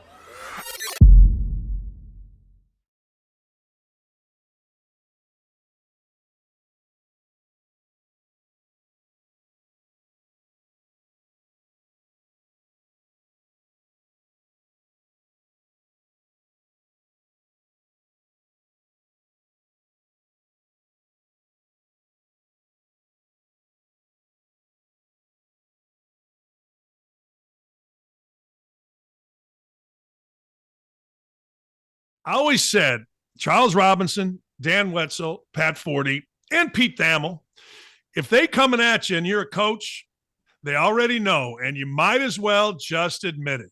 Let me put it to you that way, because they are the best in the business. The great Dan Wetzel, Yahoo Sports, New York Times bestselling author, basically the king of all media, joins us here today. Coach Wetzel, you got it. Matt Araiza, I'm not happy about this. The guy lost 16 months. Is this over for him? Is this officially the end of the lawsuit, the law, anything related to this incident?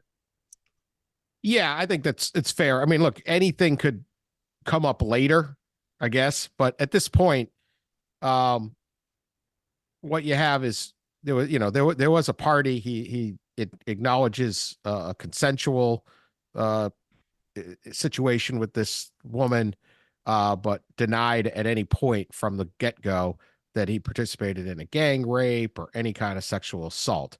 It has gone through a San Diego County police investigation where they declined to recommend charges against Matt Araiza. There was a separate San Diego County prosecutor's office that went through its own exhaustive investigation. They declined to press charges against Matt Araiza. They also, in a conversation, a meeting with the accuser, which was taped, just said to her, Matt Araiza was not at the party during the most graphic and difficult part of this, an alleged gang rape up in a bedroom. He wasn't at the party anymore. He wasn't even there. And they called into question their ability to prosecute anyone off of that, or even to kind of, was there a gang rape, or was that a consensual situation? So that cast on that. There was a third San Diego State University Title IX office investigation, obviously not criminal, but a third group looked at this. No charges against Matt Araiza. Now, there was a civil suit. The accuser sued Matt Araiza in civil court. That is now withdrawn and dismissed in part of an agreement. The woman will not pursue any civil litigation against Matt Araiza for anything that happened. In exchange, Matt Araiza will not sue her. He will drop his suit against her for defamation, but he retains the right to sue her attorney, who certainly has more money and all of that. So, barring, I mean, anybody could be accused of anything at any point, right? But I don't, there's no open investigation. There's no open litigation. There's nothing. Matt Araiza has said, let this process play out. I didn't do it. Let's get to the bottom of it. 16 months later, all avenues are exhausted, and Matt Araiza should be considered innocent. Dan, one of the, having a family full of attorneys, I was talking to them this morning. They said the key thing here is he didn't pay anything, so he didn't pay this off, and he retains the right to sue. Now, you mentioned suing the attorney. Guessing the woman doesn't have much money, still a young woman, right? I mean, is that what you're saying? Yeah, she's probably 18 to 19 at this point. Probably, I think maybe 19 years old. Yeah, so he wasn't really looking for money. Even had he wanted to settle with money, he could have settled this lawsuit probably with money last summer and cleared this up and gone into the NFL. But he wanted to clear it without any suggestion that he did that. And the money was low. The amount of money they were seeking was only in 5 figures. It wasn't like, hey, you owe me $2 million. Well, I don't have $2 million. I think discussions on that, sources told us, were as low as 50 grand or under. So he could have paid her off and he didn't want to do that. He wanted to get this all behind him and go. So yeah, he's not going to sue her for defamation. She's free on that. If he wants money, he can try to get it out of the lawyer. But I think that even would be, my suggestion is it would be even more to try to further clear his name or get some retribution that way. He can make money if he can get into the NFL. And I don't know why the NFL would look at him right now and say, you shouldn't work here. So he can make millions of dollars if he's as good of a punter as he was before. You know, Dan, one of the things you mentioned was he could sue and to further clear his name, because a lot of people do say, well, you didn't sue, you know, and that's like the last thing here, right? Like, well, if you really believed you're innocent, you should have sued. But there's also the element, like, if I'm an NFL team, I want to bring in Matt Araiza if he's a good enough punter, but I don't need any residual effects from this, right? That's kind of how I would look at it as an NFL, from the NFL side. I agree. Why just drop it, move on, let's go. And it's an unfair burden, right? Let's take it outside the Matt Araiza case, but let's say you're wrongly accused of something. And the police say, no, we're not charging. And the prosecutor says, no, we're not charging. And this other body, a school or a professional organization says, and we're not charging. And you get a civil suit dismissed. And it's like, well, why aren't you doing more? Right. It's like, well, maybe he just doesn't want to deal with this anymore. He could be like, I don't care. Screw this guy. This situation undoubtedly was the biggest nightmare of Matt Araiza's life. He spent 16 months and really longer than that, because the incident occurred in October. I think it's October. It might be late September, but October of 2021. And right away, there was a police complaint, and there were rumors of stuff that happened, and he kind of sensed that maybe he didn't know what happened because he wasn't there, but there was this big thing, and that kind of hung over him. And that's why when the NFL teams, everybody knew about this, and the NFL was aware that something had happened, and all what teams knew, but they investigate. They're not just drafting a guy and not investigating. Oh yeah, he might be involved in a gang rape back in San Diego. So the Bills were willing to bring him in. They drafted him. They made him their punter. He had won the job. He was a record-setting punter at San Diego State. He hit an 82-yarder in a preseason game in Buffalo. He had this great nickname, the Punt God.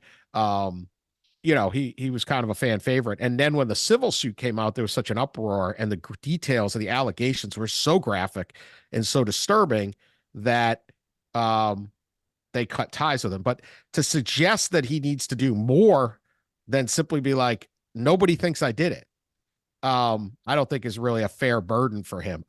In my opinion, there's nothing here that suggests Matt Araiza is unemployable. And I think that's really I know, having spoken to Matt through some times and different people, I mean, his goal is to get to the NFL like almost any athletes would be. What's the comparison of that and Trevor Bauer? I didn't cover Trevor Bauer, so I don't, I just don't cover baseball. I don't know all the details of the Trevor Bauer case. But in this one, what I can say is, so I wouldn't know how to answer that. I just know in this case he had, he had a relationship with this woman. He thought she was over 18. He's at a college party. There's back and forth. She told other people she was 18. She was only 17. She was almost 18. She was a high school senior, almost 18. But that was, he had an incident, but it wasn't like a long-standing relationship with someone he met he had a quick encounter with at a party. Maybe not the best judgment or behavior, and I think he's paid a considerable price on that, if only because you open yourself up to who knows what. But that's what happened with him. I don't know what Trevor Bauer did. Yeah, it's interesting because Bauer had kind of the same thing. Nobody's charging him, and he's out there. And I've said this, and you've said this about Araiza. Look, I'm a Colts guy. I live here in Indianapolis. I would have no problem if Araiza signed with the Colts, and I don't think people should. I think some will, maybe. I do, because I'm not sure that people read anything but headlines, Dan. But there, as you said this earlier, there's nothing that says, hey, look, this guy should not be employable. And that's what I took out of this. Whether it happens this year or next, I assume he'll be in someone's camp. I would think so. I don't know if he's good enough. Look, he plays punter. He's a quarterback. He's on a roster right now. He's a punter. They could go through their own investigation. They could ask a million questions of Araiza and his attorneys and his family and all of that stuff and make that judgment and decide what they want to do. All I know is that we've had 3 investigations and a civil suit's now withdrawn. It's like, what? This is done. He asked for the process to play out and to be judged then. So judge him now, not what was alleged in a lawsuit, where almost anything can be alleged in a lawsuit. So what happened is if you listen to the tape or you read the comments of the prosecutor and stuff like that, it's a very different picture than the one that was painted 16 months ago when the Bills cut him. Hey, Dan, I'm going to shift gears on you. I got to ask you 2 things. College football. Jaden Daniels, Heisman Trophy. You like it?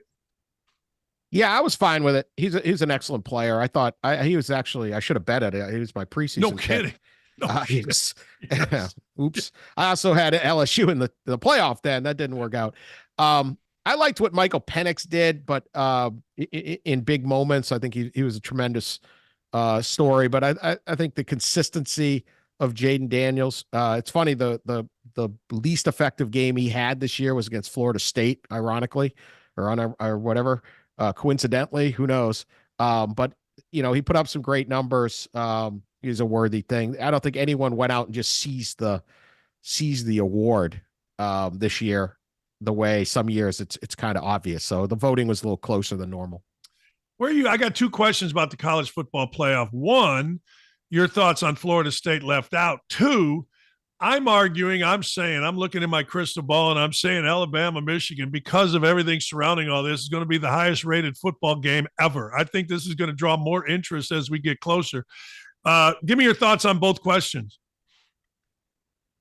I think 2 things can be right in that Alabama's probably better than Florida State at this point, and I'm pretty excited about the Michigan Alabama game. And I mean, it's always so hard on this hill I'm going to die.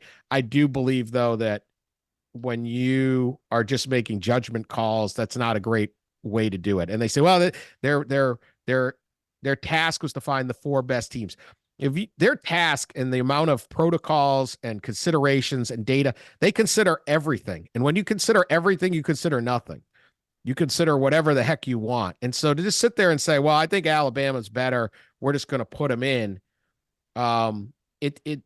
Instead of saying, well, what about the week prior? I think they got excited when they beat Georgia. The week prior, they didn't look like the best. They needed a 4th and 31 touchdown to beat a not great Auburn team. Did they look like better when they played South Florida? Did they look better when they played Arkansas?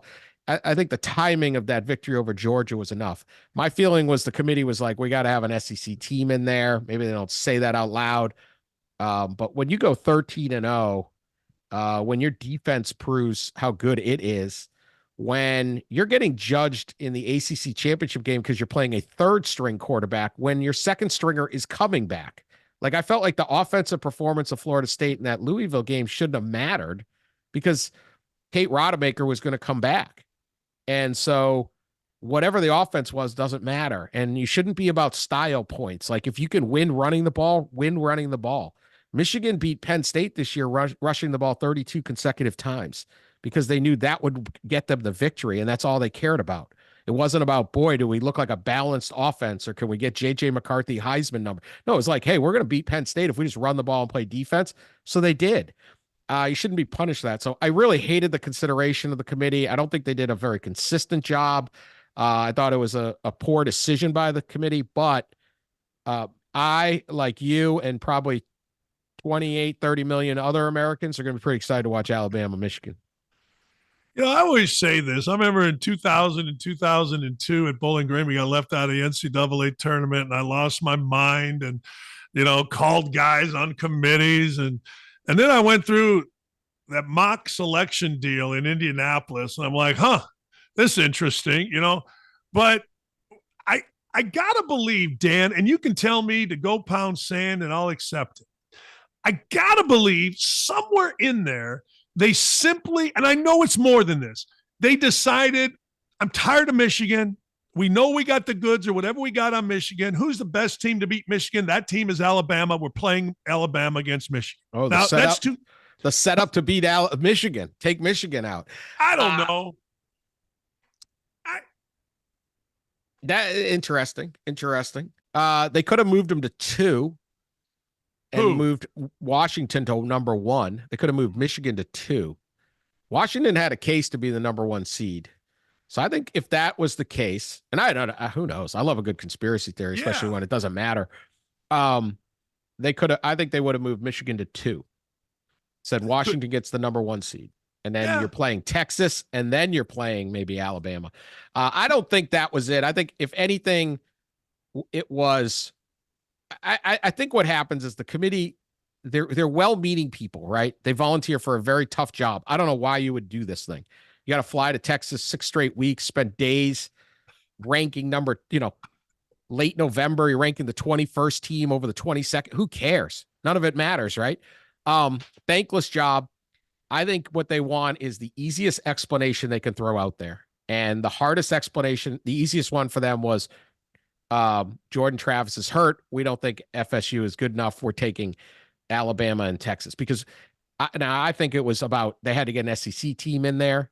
I think if Georgia had won, if Georgia had beaten Alabama, then the field would have been Georgia, Michigan, Washington, and then FSU. I think FSU would have gotten in. But once they had to put Alabama in, then they had to put Texas in because Alabama had beaten them head up. I think they just twisted themselves in a knot. I'm just glad it's over. We're going to a 12 team.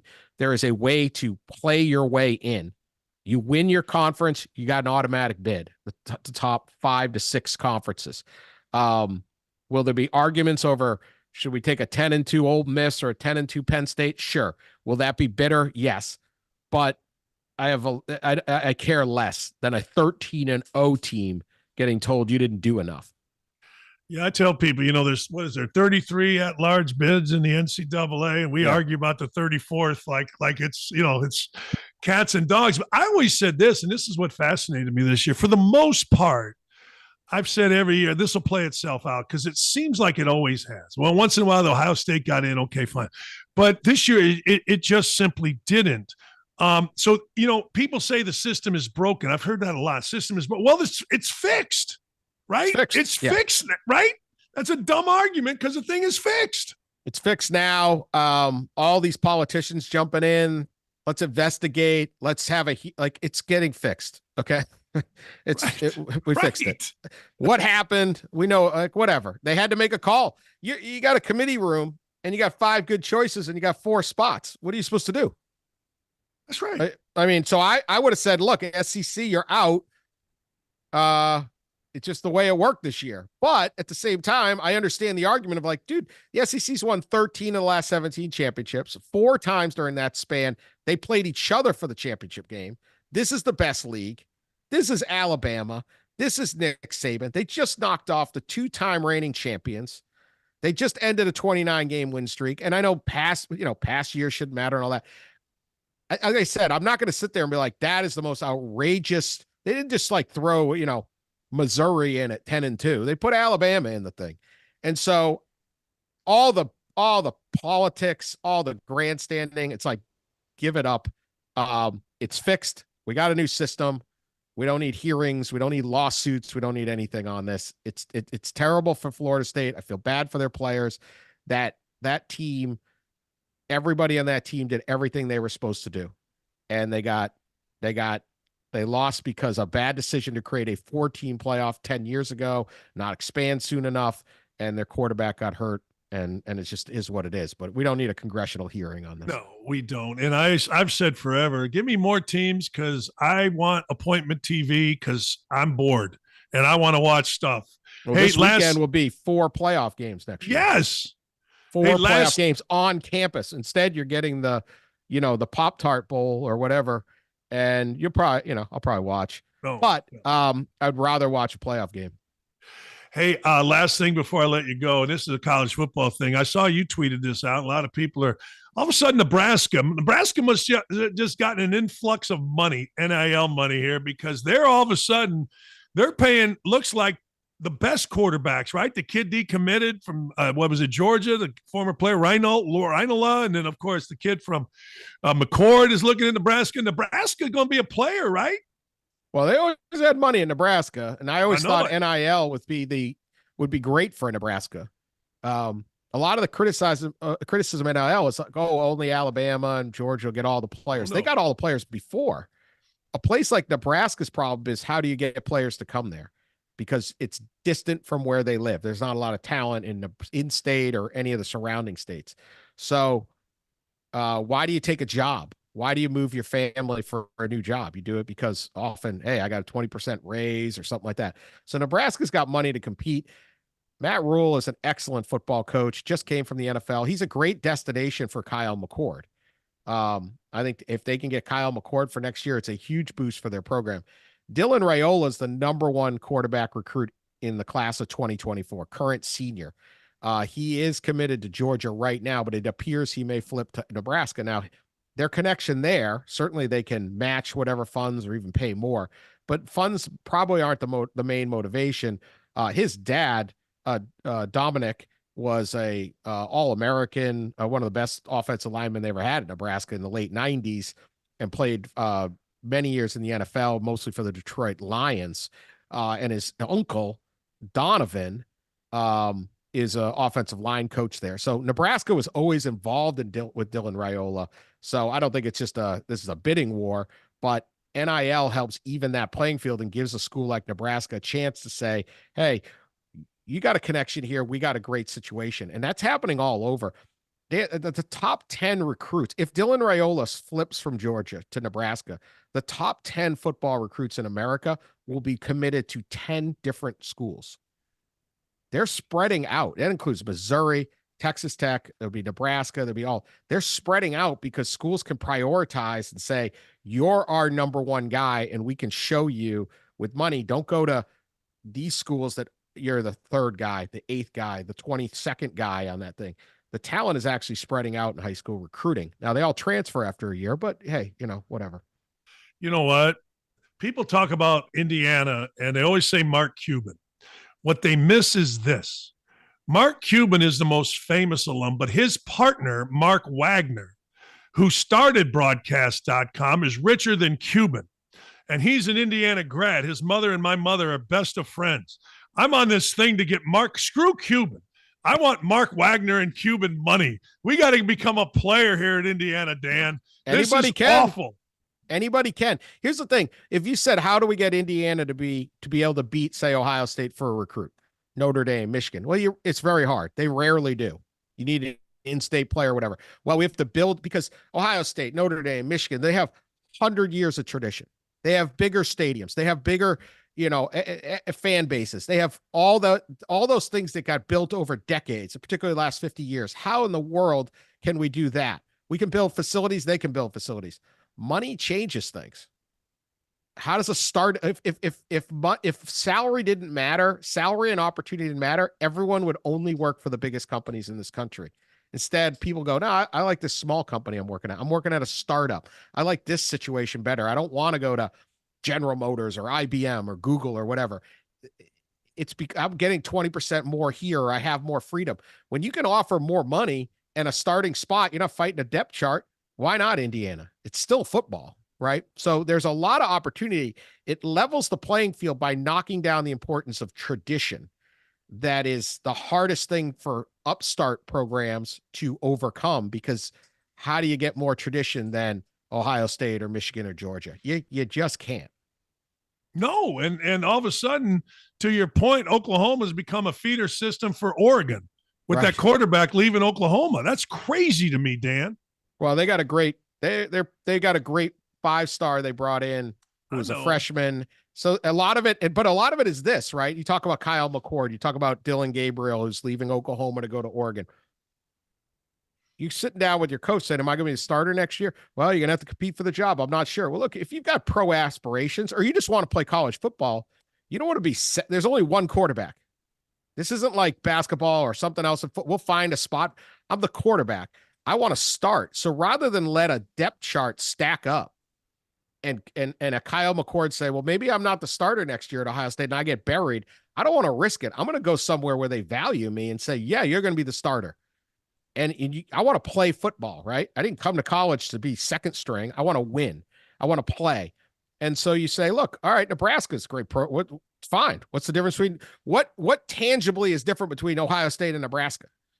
They both got a big stadium. They both got what's the old Hoosiers, right? You'll find the same measurements about our gym back home. Like, yeah, you're probably going to win more games at Ohio State next year. You'll be surrounded by more talent, but that doesn't necessarily prepare you for the pros or mean you're going to have more fun if you're the second string or first. So the talent spreads out a little bit. So a Dylan Gabriel says, well, look, they've got this hotshot freshman. This is the future of the program. I can go to Oregon and play in a great offense, and both Oklahoma and Oregon have great quarterbacks. So you can't hoard the talent the way you did before.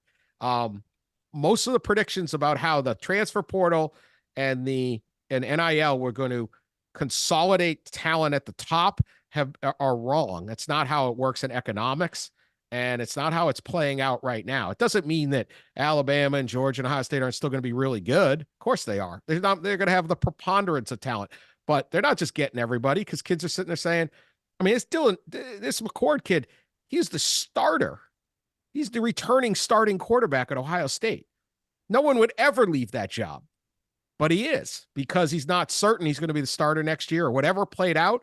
He's saying, I got a better situation. I'll go play at Nebraska. Maybe. Point, we'll see if he goes to Nebraska. He hasn't committed to Nebraska. Right.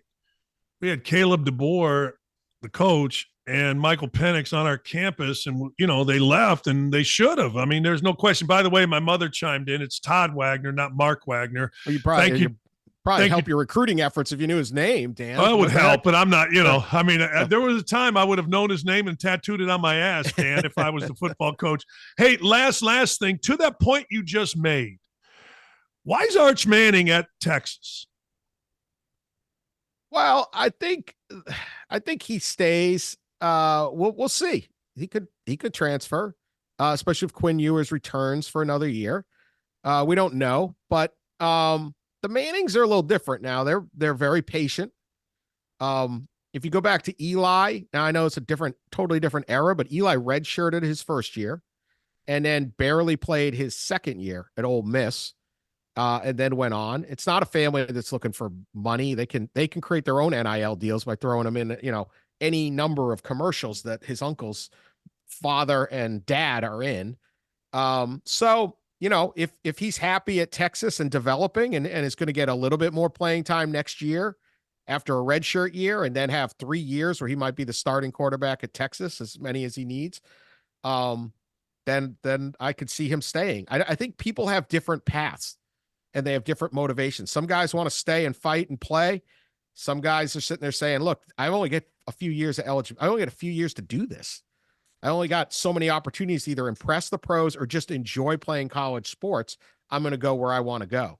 So I think each guy makes an individual decision, but at this point, they're able to make that decision. It's a clunky system.